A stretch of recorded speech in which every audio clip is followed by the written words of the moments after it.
Bueno, bienvenidos a esta clase de electrocardiografía. Hoy vamos a desarrollar el tema de sistema cardionector.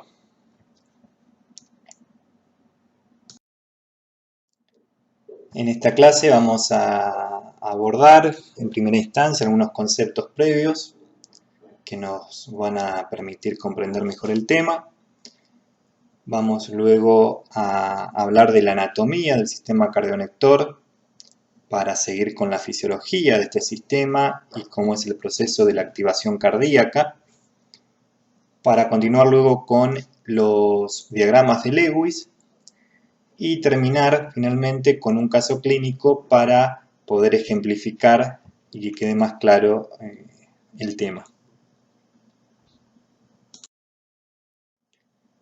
Bien, como primera instancia, ya sabemos que el electrocardiograma es el registro gráfico de la actividad eléctrica del corazón en función del tiempo. En el eje horizontal se mide el tiempo. Acá lo podemos ver en este electrocardiograma de muestra. Y en el eje vertical medimos los voltajes. Acá en el eje vertical todos los voltajes.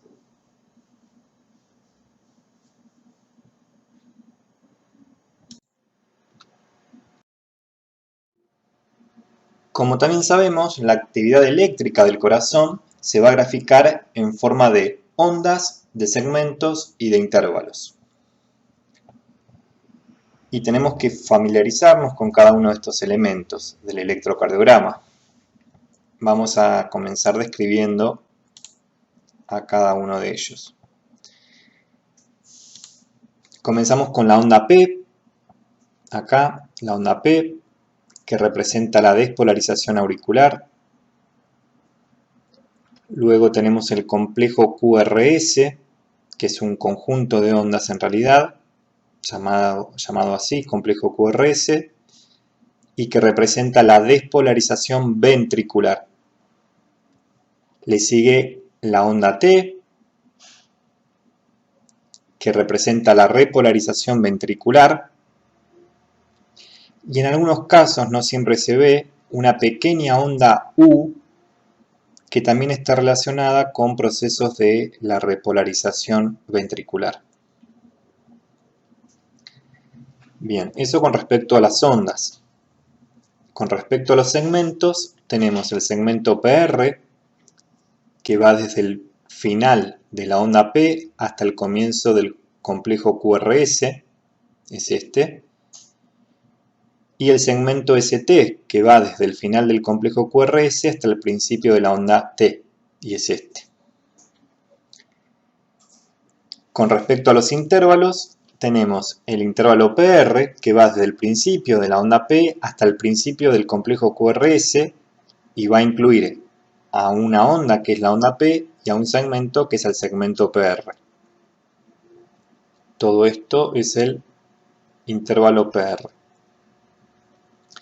Y por otra parte, el intervalo QT, que va desde el principio del complejo QRS hasta el final de la onda T, e incluye el complejo QRS, el segmento ST y la onda T. Bien, ahora vamos a tratar de marcar todos estos elementos en este trazado real de muestra. En este trazado de ejemplo vamos a ir marcando todos estos elementos. Tenemos acá onda P, otra onda P, otra onda P, otra onda P. Vamos a marcar ahora los complejos QRS. Un complejo QRS, otro complejo QRS, otro más y otro más. Y la onda T, vamos a marcar con otro color. Onda T, onda T, onda T y onda T. Ahí marcamos las tres ondas principales de un trazado normal.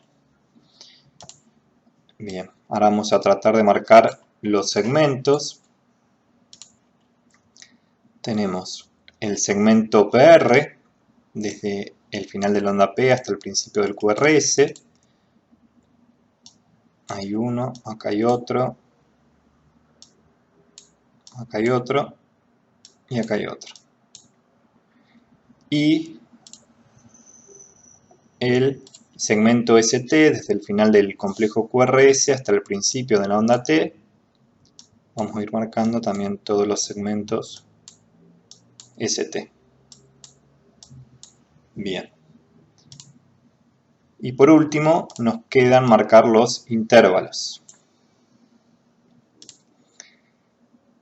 Tenemos el intervalo PR, desde el principio de la onda P hasta el principio del QRS. Ahí tenemos, se mide el intervalo PR. De ahí, desde acá hasta acá también, desde acá hasta acá, y desde acá hasta acá. Incluye la onda P y el segmento PR. Y con otro color vamos a marcar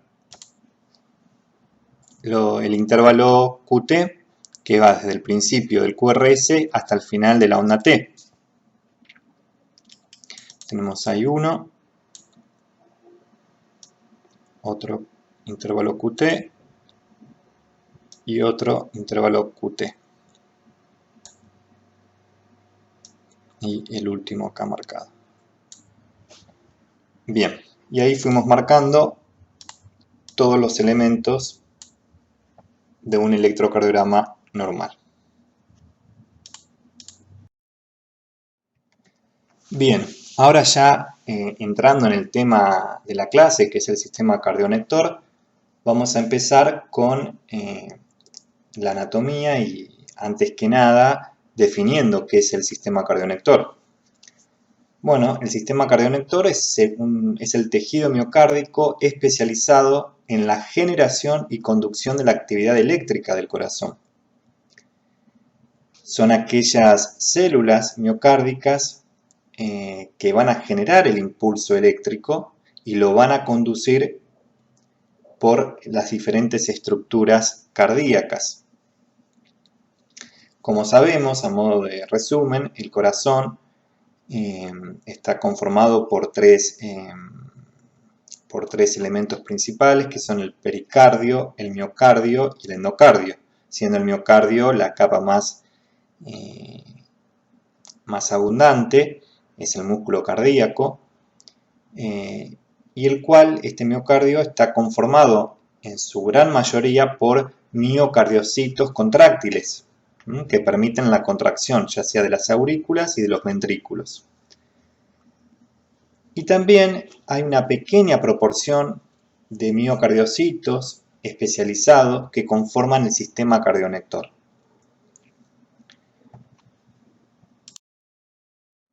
Bien, acá tenemos un esquema del corazón donde podemos ver todos los elementos que forman parte del sistema cardionector y que vamos a empezar a enumerar. En primer lugar tenemos al nódulo sinusal o nódulo sinoauricular. Es una estructura que se encuentra, vamos a encontrar en la unión de la vena cava superior con la aurícula derecha, o sea, en la parte alta de la aurícula derecha. Bien, luego tenemos al nódulo auriculoventricular, que se encuentra por encima del anillo tricuspidio, en el lado derecho del septum interauricular, o sea, en la parte baja de la aurícula derecha. Uniendo estos dos nódulos, tenemos los haces internodales, que son tres, se describen tres haces internodales, que en realidad no son haces propiamente dichos, sino que son vías preferenciales de conducción. Por ahí el impulso se conduce de manera más eficiente. Uno de estos haces o vías preferenciales también van a dar una rama para transmitir o propagar el impulso hacia la aurícula izquierda. Luego tenemos también, como continuación del nódulo auriculoventricular, el haz de His, que es una estructura troncular que va a discurrir por el septum interventricular, por la parte alta del septum interventricular, y luego de un corto trayecto se va a dividir en dos ramas, la rama derecha del haz de His y la rama izquierda del haz de His, una para cada uno de los ventrículos. La rama derecha es una rama larga y fina, y la rama izquierda es una rama corta y más gruesa. Esto es importante porque hace que la rama derecha sea más vulnerable a la isquemia, por ejemplo. La rama izquierda, a su vez, va a sufrir una división en dos fascículos, que son el fascículo anterosuperior y el fascículo postero-inferior. Finalmente, todo este sistema termina en las llamadas fibras de Purkinje, que van a interconectar los miocardiocitos contráctiles con todo este sistema cardionector.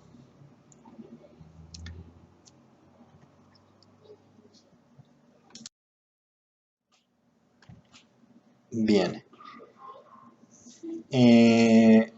Acá podemos ver, a modo de resumen, todos los elementos que conforman el sistema cardionector, como dijimos, el nódulo sinusal o sinoauricular, los haces internodales, el nódulo auriculoventricular, el haz de His con sus ramas, la rama derecha y la rama izquierda, y a su vez esta última subdividida en dos fascículos, el fascículo anterosuperior y el fascículo posteroinferior.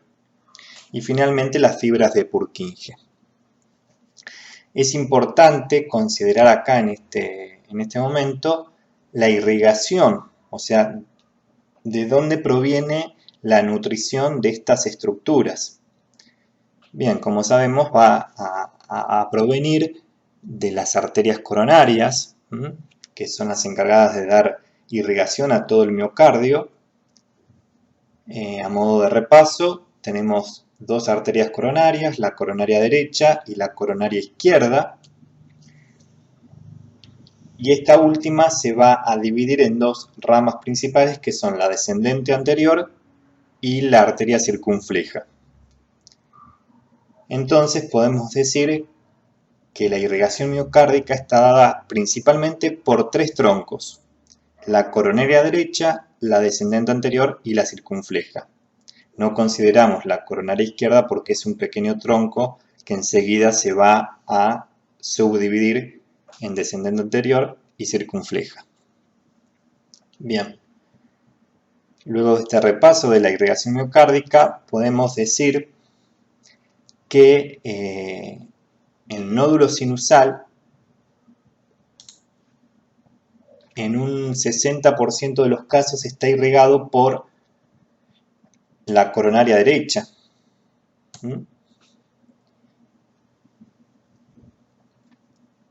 El nódulo auriculoventricular también está irrigado en la gran mayoría de los casos por la coronaria derecha. Las ramas del haz de His van a estar irrigadas, la rama derecha por la arteria descendente anterior, y con respecto a la rama izquierda, cada fascículo va a estar irrigado por el fascículo anterosuperior va a estar irrigado por la descendente anterior y el fascículo posterior inferior va a recibir una irrigación doble, ya por la descendente anterior y generalmente por la circunfleja. Bien, todo esto es importante conocer porque ante una alteración en el flujo sanguíneo, ante una obstrucción por un trombo de una arteria, de estas arterias, se pueden ver afectados estas estructuras y generar alteraciones en el electrocardiograma.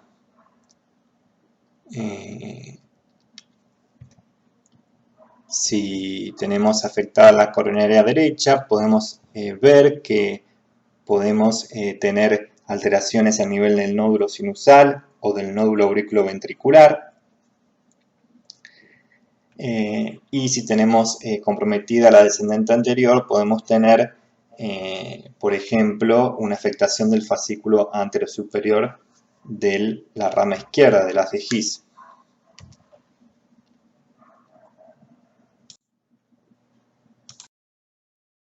Bien, continuando, vamos a seguir con la fisiología del sistema cardionector, es decir, con las funciones de los diferentes elementos que lo componen.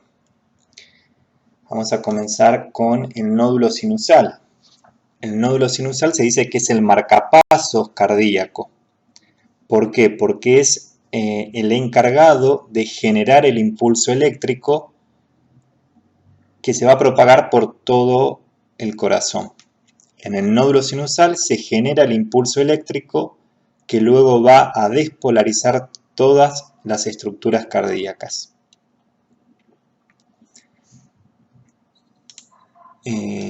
Acá en esta imagen tenemos al nódulo sinusal, cuya función, como dijimos, es la generación del impulso eléctrico. Bien.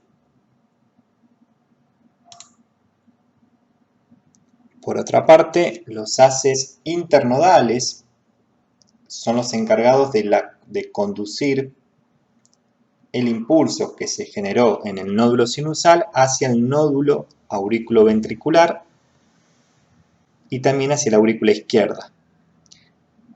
Cabe recordar, como ya dijimos, que son vías preferenciales de conducción y no son haces propiamente dichos.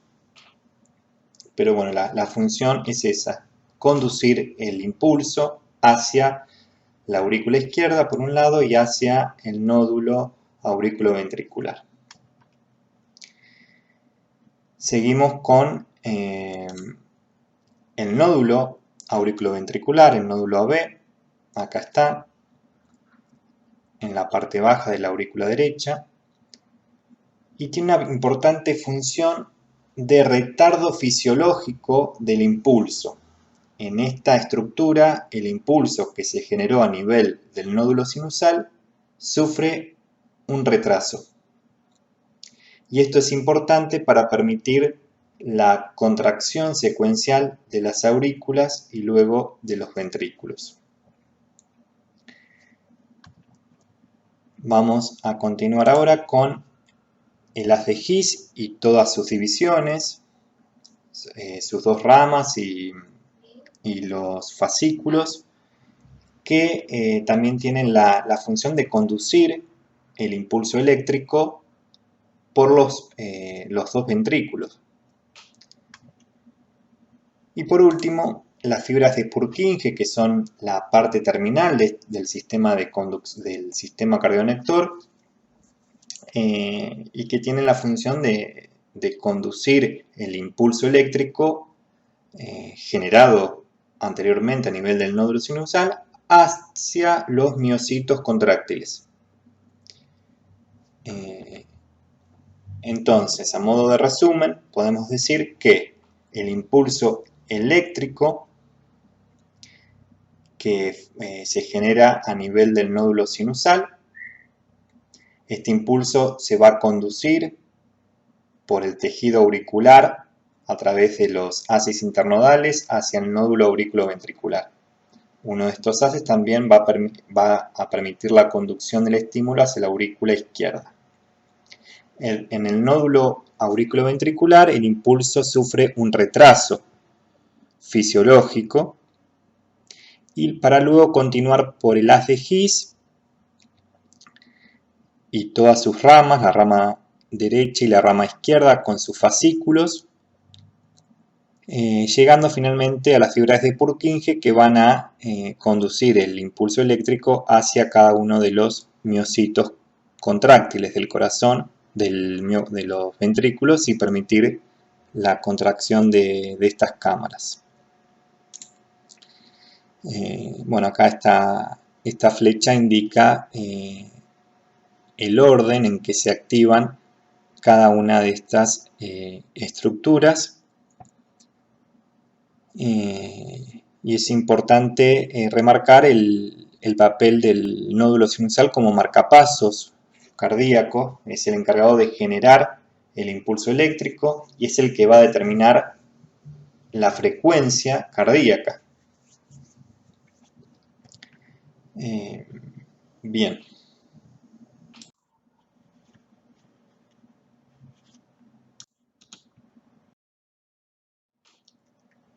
Ahora vamos a tratar, siguiendo con la fisiología del sistema cardionector, de explicar cómo esta activación secuencial de los diferentes elementos del sistema cardionector va a determinar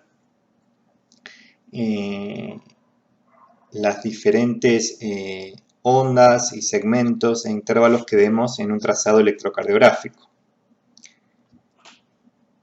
Bien.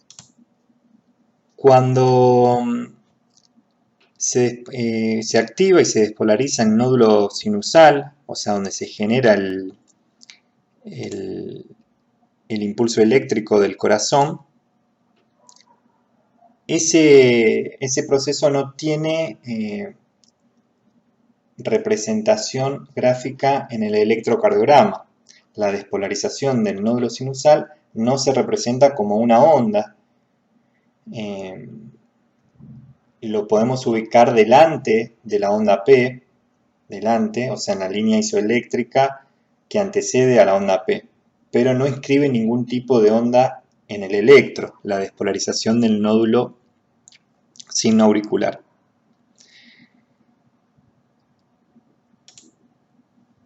En segunda instancia, tenemos que la despolarización que sufren el tejido auricular, ambas aurículas, va a determinar la inscripción de la onda P en el electro, o sea, el estímulo que se generó en el nódulo sinusal despolariza todos los miocitos auriculares y eso determina que se inscriba la onda P en el electro. Bien. Continuamos luego con cuando el estímulo llega a nivel del nódulo auriculoventricular, dijimos que sufre un retraso fisiológico y de esta manera en el electro vamos a ver un segmento que es el segmento PR. No se inscribe ninguna onda porque ahí se retrasa el impulso eléctrico y aparece el segmento PR. Continuando, el estímulo pasa por el haz de His y todas sus ramas hasta despolarizar todos los miocitos ventriculares y de esa manera en el electro se inscribe el complejo QRS por la despolarización de los miocitos ventriculares. Y finalmente, cuando se repolarizan estos miocitos ventriculares, se inscribe la onda T. Bien, a modo de resumen, debemos recordar que la despolarización del nódulo sinusal, que es el marcapasos cardíaco, el que determina la frecuencia cardíaca, no inscribe ninguna onda en el electro. La primera onda que vemos, que es la onda P, es producto de la despolarización de los miocitos contráctiles de las aurículas. Luego, cuando el estímulo llega al nódulo auriculoventricular, sufre un retraso fisiológico importante, y esto hace que veamos una línea isoeléctrica que es el segmento PR. Luego, la despolarización de los miocitos ventriculares por el impulso que ha viajado por el haz de His y todas sus ramas hace que se inscriba el complejo QRS, y luego la onda T de repolarización de estos miocitos ventriculares.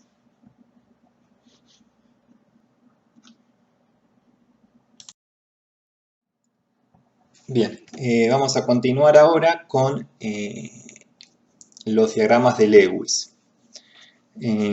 Los diagramas de Lewis son representaciones gráficas que podemos realizar, que podemos dibujar y que nos van a ayudar a visualizar el recorrido que sigue el impulso eléctrico cardíaco a partir de un electro. Yo veo un electro y en una hoja de papel puedo graficar el diagrama de Lewis para visualizar el recorrido del impulso eléctrico. Y se utilizan estos diagramas principalmente para comprender el mecanismo de los diferentes tipos de arritmias cardíacas, que es un tema que se va a ver más adelante.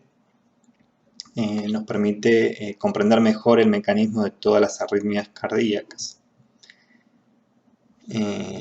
Acá en esta imagen tenemos un trazado electrocardiográfico, una tira de un electro, y abajo hemos hecho el diagrama de Lewis correspondiente a ese trazado. Ahora vamos a ver cómo es que se realiza.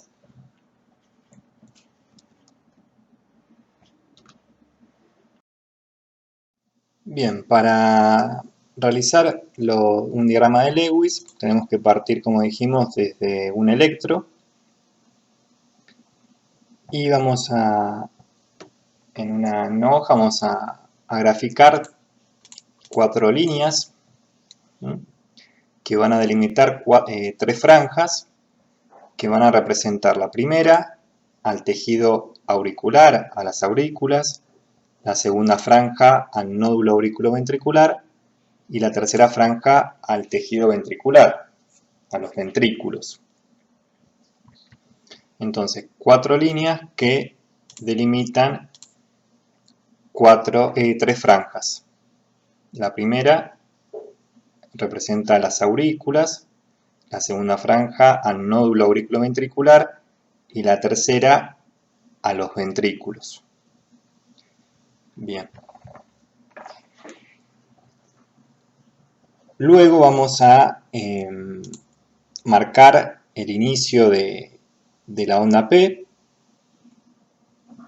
y el inicio del QRS, y en esos lugares, al inicio de la onda P, como sabemos es la despolarización de las aurículas. Entonces lo vamos a representar como una línea, ¿no?, que ocupa a la franja de las aurículas. Significa que el impulso ha pasado por las aurículas.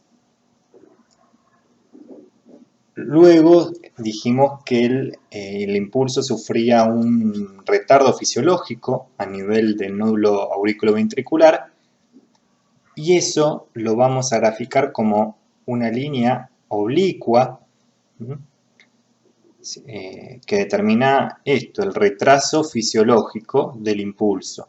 O sea, el impulso es más lento en esta zona, en el nódulo auriculoventricular. Para luego graficar la despolarización de los ventrículos, o sea, el QRS, con otra línea vertical.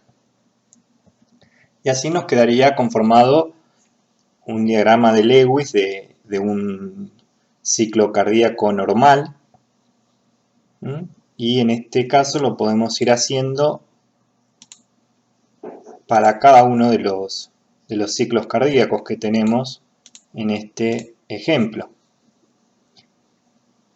Recordemos, la primera línea representa la despolarización de las aurículas, la segunda línea oblicua el retardo fisiológico al nivel del nódulo auriculoventricular y la tercera línea la despolarización de los ventrículos.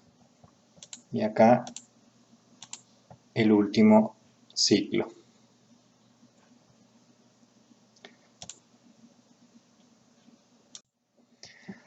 A modo de resumen, tomando cualquiera de estos ciclos en este electro, un impulso que se ha generado en el nódulo sinusal y que no tiene representación gráfica en el electro, despolariza a las aurículas y vemos una onda P en el electro y nuestro diagrama de Lewis que hicimos en una hoja de papel por esta línea vertical.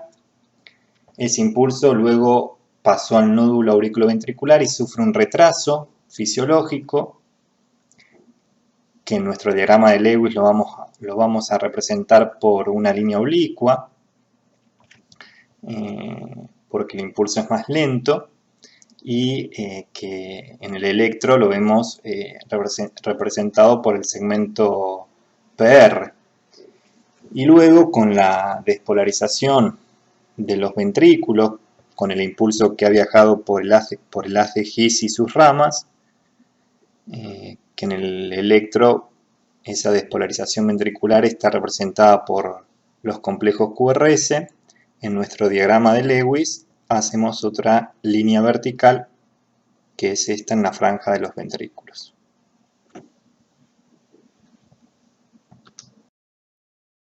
Bien, ahora para ir terminando con esta clase vamos a exponer un caso clínico para que quede más claro todos los conceptos que hemos venido viendo.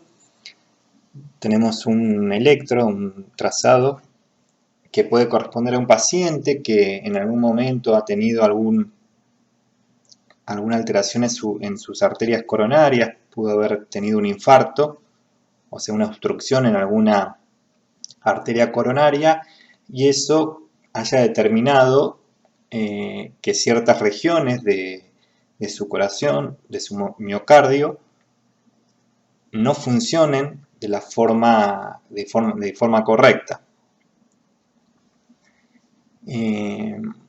Vamos a suponer que este paciente tuvo una obstrucción en la arteria coronaria derecha, y como dijimos, la arteria coronaria derecha, entre las cosas que irriga, está el nódulo auriculoventricular. Como sufrió una obstrucción, este nódulo auriculoventricular comenzó a funcionar de manera deficiente, de manera anómala, y nos da este trazado electrocardiográfico.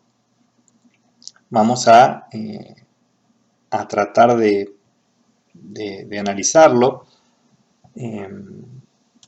sin entrar en detalles en la patología que se va a ver más adelante. Pero bueno, viendo solamente el trazado tenemos que hay onda P, onda P, onda P, onda P, onda P.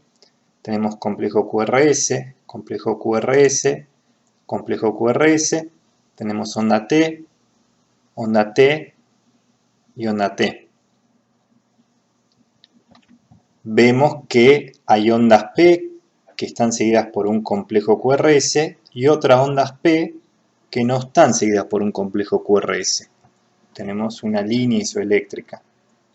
Lo vemos acá y lo vemos acá. Vamos a tratar de hacer el diagrama de Lewis, en este caso.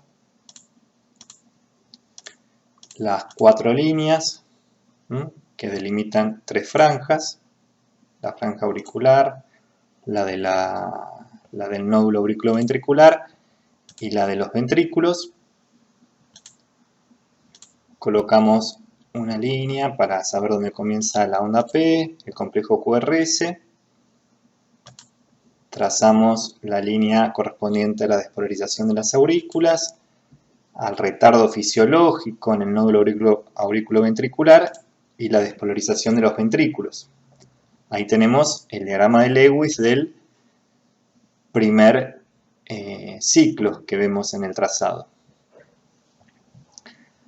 Ahora, cuando vemos el segundo ciclo, que comienza con la onda P, pero no tiene QRS, entonces graficamos la despolarización de las aurículas y acá el impulso, lo que ha pasado es que en el nódulo auriculoventricular se bloqueó, no pasó. Entonces, como no pasó, no puede seguir su recorrido habitual, normal, y llegar a los ventrículos.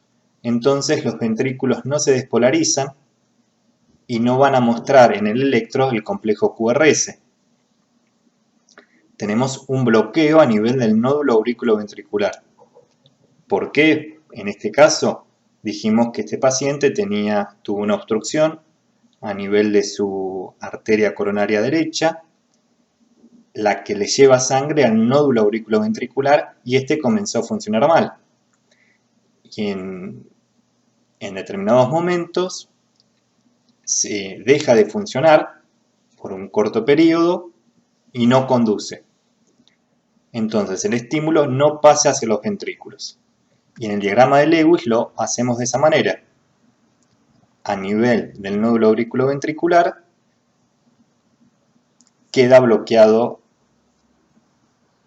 el impulso eléctrico, no continúa. Luego tenemos otro ciclo, que es normal, tenemos la despolarización auricular, el retardo fisiológico en el nódulo auriculoventricular y la despolarización ventricular. Seguido luego por, nuevamente, este bloqueo, ¿no?, con la despolarización auricular, y a nivel del nódulo auriculoventricular el bloqueo que hace que no se puedan despolarizar los ventrículos. Por lo tanto, no hay ninguna línea en esta zona. Nos queda vacío.